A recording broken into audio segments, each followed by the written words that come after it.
Imagine standing in the middle of a desert, the sun blazing overhead like a spotlight.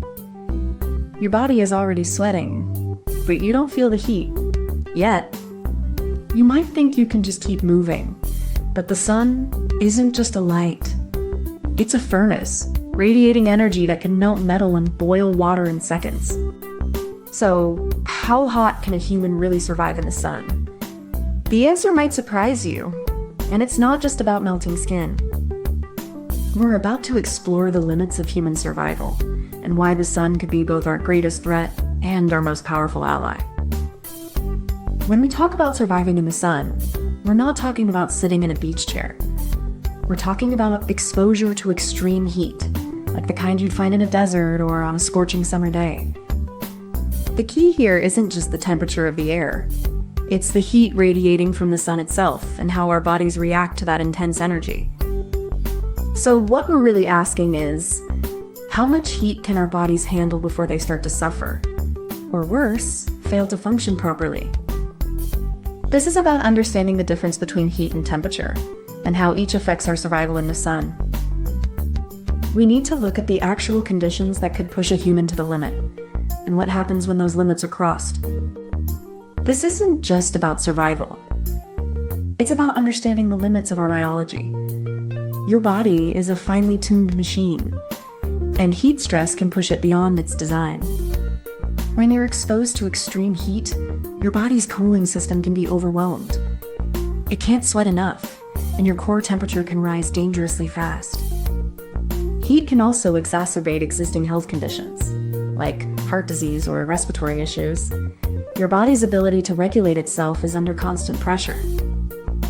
Understanding this helps you prepare. It means knowing when to take breaks, stay hydrated, and recognize the signs of heat exhaustion before it's too late. By caring about this, you're not just protecting yourself. You're respecting the science of your body and the environment that shapes it. The earliest humans lived in hot climates, adapting to temperatures that could easily exceed 40 degrees Celsius. Their survival depended on physical endurance and clever shade-seeking behaviors. As civilizations rose, people began building shelters and developing tools to block the sun. Cities like Cairo and Baghdad thrived in regions where temperatures routinely surpassed 50 degrees Celsius. The Industrial Revolution brought more heat, not just from the sun, but from factories and cities. Urban heat islands made cities feel like ovens, especially during summer. Today, we face a new kind of heat wave, with record temperatures breaking year after year.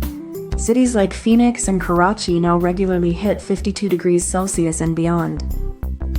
But even with all our technology, the sun still holds the power to kill. It's not just about the temperature, but how long and how hard the body is exposed. From ancient times to today, the sun has tested human endurance. The question isn't just how hot we can survive, it's how long we can survive before the heat becomes lethal. Imagine your body is like a battery. When you're in the sun, it's like you're charging, but too much sun is like getting a shock. Your body can handle a little sun, like when you're playing outside and feel warm, but not too hot. Your body has a special temperature it likes, like a cozy blanket, and if it gets too hot, it can stay safe. So the sun is like a big warm hug, but if it's too tight, it's not safe anymore. Your body is strong, but it has a limit, and the sun can go past that limit if it's too hot. So the sun is good in small amounts, but too much is like getting a burn, and that's not fun. To understand how heat affects the human body, we start by looking at the environment. The sun is a massive star, emitting intense energy that radiates in all directions. This energy, mostly in the form of visible light and infrared radiation, is what we feel as heat. When sunlight hits Earth, it travels through space and reaches our atmosphere. Some of it is absorbed by the planet, some is reflected back into space, and some is trapped by greenhouse gases, contributing to the warming of our planet. The human body is constantly exposed to this radiant heat. While we can't feel all the radiation, our skin and internal organs absorb and process it, triggering biological responses to maintain a stable internal temperature. Before any heat is felt, the sun's energy must reach the surface of the earth and then make its way to the human body. This process is the first step in the chain of events that determines how hot a person can survive in the sun. Understanding how this heat transfer begins is essential. It sets the stage for the biological and physical processes that follow, and helps us determine the limits of human survival in extreme solar conditions. Once the sun's rays reach your skin, they start heating up your body from the outside in. This thermal energy is absorbed by the surface layers of your skin and begins to transfer into your body. Your body then starts to lose heat through convection, and radiation. But if the environment is too hot, it can't cool down fast enough.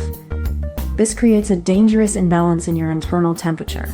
The body's core temperature is tightly regulated by the hypothalamus, which acts like a thermostat. It signals your sweat glands to release sweat to help cool you down and maintains your internal balance. However, in extreme heat, the body can't sweat enough to keep up with the heat loss, and the core temperature starts to rise beyond safe limits, leading to heat exhaustion or even heat stroke. This is why it's not just the temperature of the sun that matters, but also how much heat is absorbed by your body and how efficiently your body can release it back into the environment. But here's the clever twist. Our bodies are not just passive heat receptors. They actively regulate temperature through sweat and blood flow, turning the sun's heat into a challenge we're uniquely equipped to face. Sweat is our body's built-in cooling system, a liquid solution that evaporates and carries heat away from the skin, helping us stay within our survival range. The body also redirects blood flow to the skin's surface, allowing heat to radiate outward and preventing the core from overheating. This delicate balance is what allows humans to survive in the sun, not by avoiding it, but by adapting to it through biological design. So, the key is not about how hot the sun can be, but how well our bodies can handle it. And that's a survival strategy that's been perfected over millions of years. The human body maintains a stable core temperature through a complex balance of heat production and dissipation. This equilibrium is essential for cellular function and survival. Exposure to extreme heat disrupts this balance, causing the body to overheat and lose its ability to regulate temperature effectively. At temperatures above 115 Fahrenheit, the body's cooling mechanisms start to fail, leading to heat exhaustion and eventually heat stroke. Heat stroke is a life-threatening condition where the body's core temperature can rise above 104 Fahrenheit, potentially causing organ failure and death. The science behind heat tolerance isn't just about temperature. It's about how the body reacts, adapts, and ultimately fails when pushed beyond its limits. Imagine your skin is a solar panel, soaking up the sun's energy like a battery. The more it heats up, the more it radiates back out, but your body can only handle so much before it starts to overheat. This is why you feel warm when you're in the sun. Your skin is collecting energy, but your body is still trying to keep its core temperature steady. In a way, your body is like a car engine. It needs to cool down, or it'll overheat and stop working altogether. So, while the sun is a powerful force, your body has limits, and pushing past them is like trying to run a car engine without a radiator.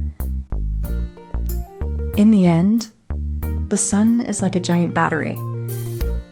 It gives you energy, but only if you manage the heat before it burns you out. Before you go, if you enjoyed this, please give it a like and subscribe so you don't miss the next one. And tell us in the comments what you'd like us to make next. We read every single one. Thank you so much for watching. Comment this emoji if you made it to the end.